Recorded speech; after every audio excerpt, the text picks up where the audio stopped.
would have been 99 years old. It's important for people to recall that he was assassinated by Belgian intelligence, US intelligence, and British intelligence in collusion with the Congolese military when he was only 35 years old. What he said in that landmark speech in 1960, when the Congo attained its independence, was that all tribal rivalries should be muted and the Congo needs to use its immense resource wealth, untapped reserves now valued at about $24 trillion. It's one of the richest countries in the world. Use that resource wealth for the good of the people of the Congo. Patrice Lumumba was an ally of Kwame Nkrumah, who in 1965, 5 years after the murder of Mr. Lumumba, published a book called Neocolonialism, where Kwame Nkrumah laid out the argument that Africa was not going to be allowed to develop because the West, which had colonized the continent after the Berlin Conference of 1884, I mean, not after it, but they divided up the continent in Berlin in 1884. Nkrumah argued that, look, we're not going to be allowed to develop our own resources because they think they have patrimony over it. Indeed, it's so interesting to look at this specifically. People may not know that the nuclear material, the uranium used in the bombs that were dropped on Hiroshima and Nagasaki, come from the Democratic Republic of the Congo, from the mine of Shinonole. And there, that mine's control was actually part of the debate and dispute. In 1960, the CIA worried that if Patrice Lumumba was allowed to remain in power, he might hand over the uranium to the Soviet Union. He had to be therefore cooled. This question of who controls resources in a place as rich as the Democratic Republic of the Congo is central. Whether it was rubber during the time of the Belgians and King Leopold II in particular, or now coltan, cobalt, and other very, very lucrative minerals and metals. The issue of control over resources is fundamental, and governments are overthrown. Indeed, the state in the DRC, the state institutions, not permitted to grow to become mature state institutions at all. I was at the border town between Uganda and the Democratic Republic of Congo, Mpondwe. In Mpondwe, you can see trucks just drive across the border, nobody paying octroi duty, customs duty, bribes being put here and there. And here's the nub of it, Amy. People say that, well, this is to do with corruption.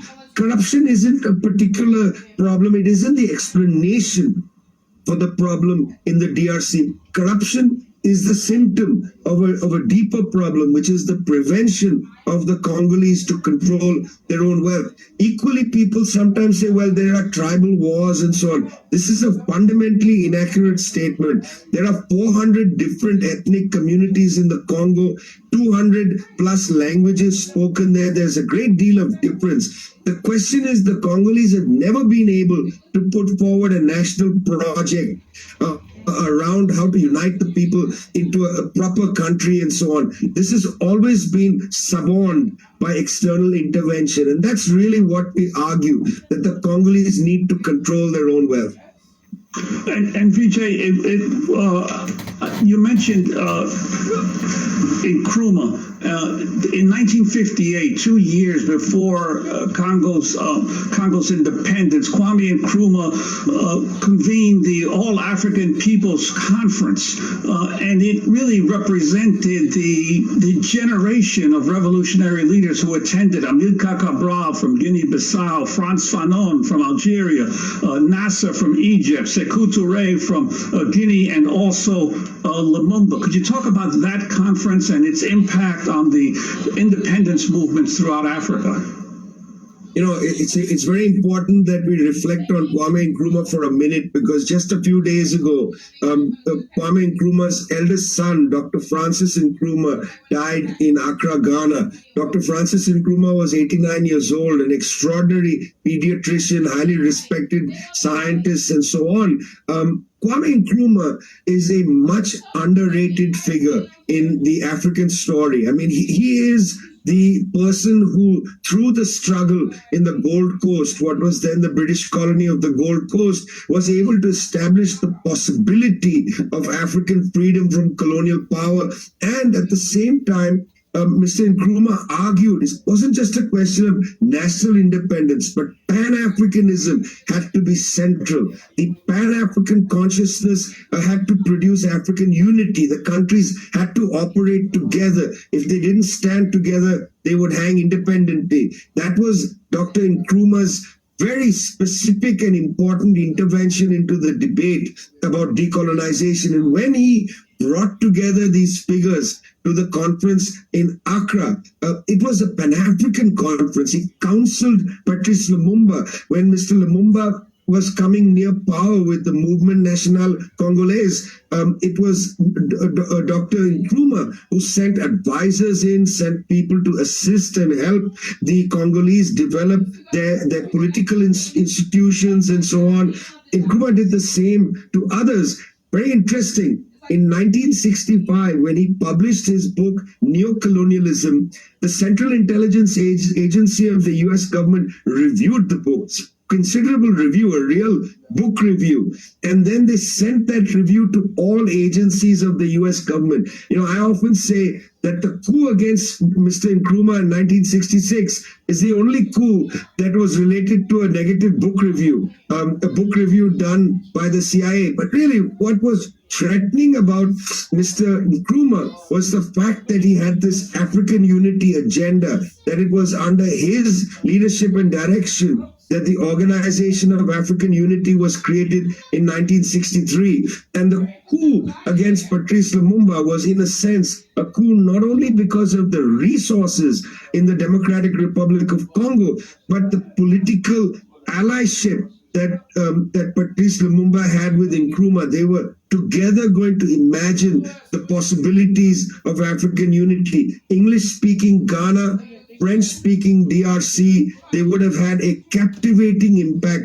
on the African continent. Coup number one against Lumumba 1960, coup number two against Nkrumah 1966, and the continent then is in a way recolonized. That, in fact, I think is a relationship, and that meeting in Accra where he brings together revolutionaries from across the continent is really a significant touchstone of the importance of African unity for people like Lumumba and people like Nkrumah.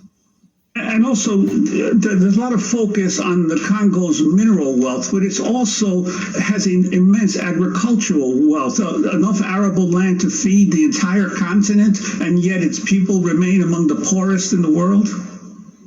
I mean, it's a scandal, you know, just the statistics, just the fact that the Congo has over 50% of the population in poverty. You know, 1 in 6 people in the Democratic Republic of Congo in extreme poverty, unable to find food to eat.